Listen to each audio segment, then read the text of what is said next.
heard these niggas always hating, said I'll never make it. I heard these niggas always pillow talking with them bitches. It's okay, it's okay, it's okay.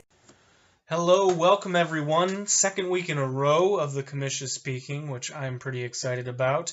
But this is week 5 heading into week 6. So we'll get to the scores real quick. Brett against Justin. Justin won by almost 20. And it was a shut up. And it was a pretty even scoring performance from Justin's team. So Dave fell short, 100 points, a lot more than a lot of other people scored this week. Unfortunately, was playing Rick. And Rick did very well, had AJ Green go off. Unfortunately for Rick, you lose Odell Beckham Jr., but we'll get to that. Myself against Cam, Will Fuller kind of saved me. Heading into the last game, I was down 4 and had Jordan Howard playing and got a little bit lucky.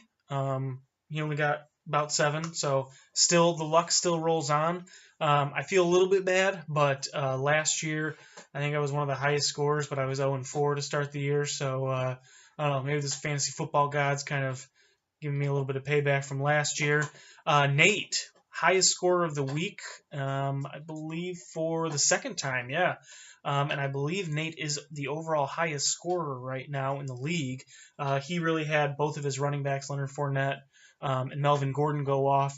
And imagine if he still had Dalvin Cook. So his team still looking really good. Jessica gets her second win in a row versus Kirk.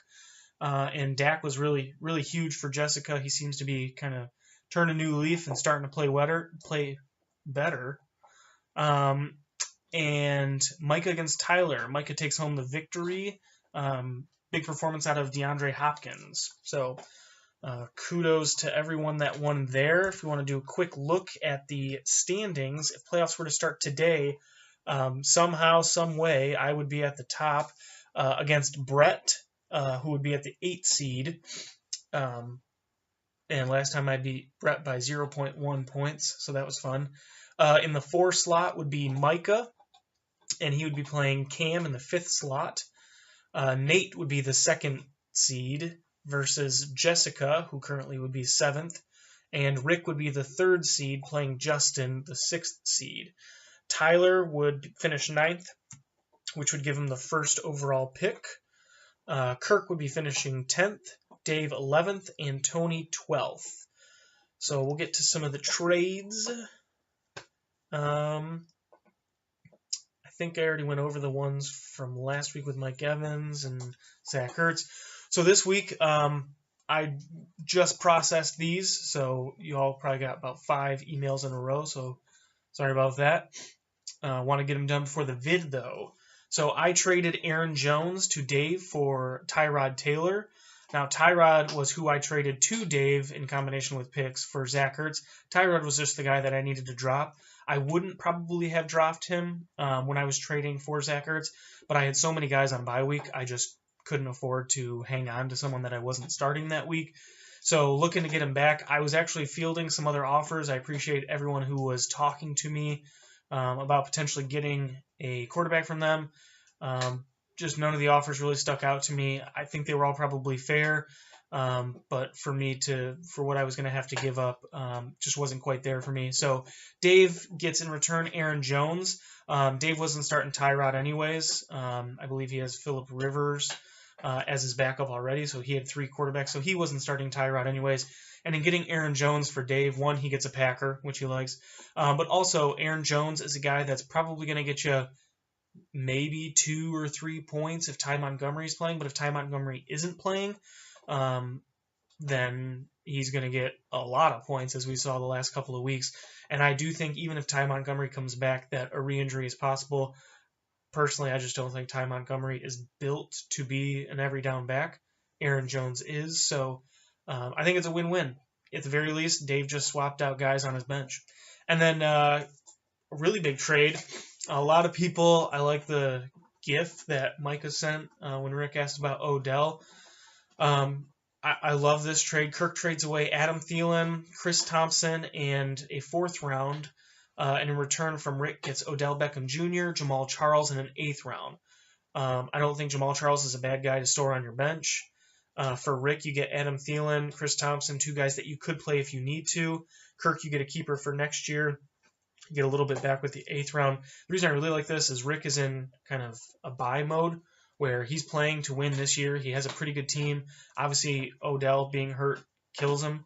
But that's also, if you're Rick, you don't want to carry him on your roster the whole year because then you're only playing with 5 bench spots. And if you're in trying of a win now mode, you need all the bench spots that you can get. So getting rid of Odell for something is better than nothing. And then for Kirk, I really like that because Kirk traded away Mike Evans for a first rounder and didn't really have a viable keeper for next year. He would have been grasping. So to get Odell for a 4th, and Kirk's not necessarily in sell mode, but he's right on the cusp, I think.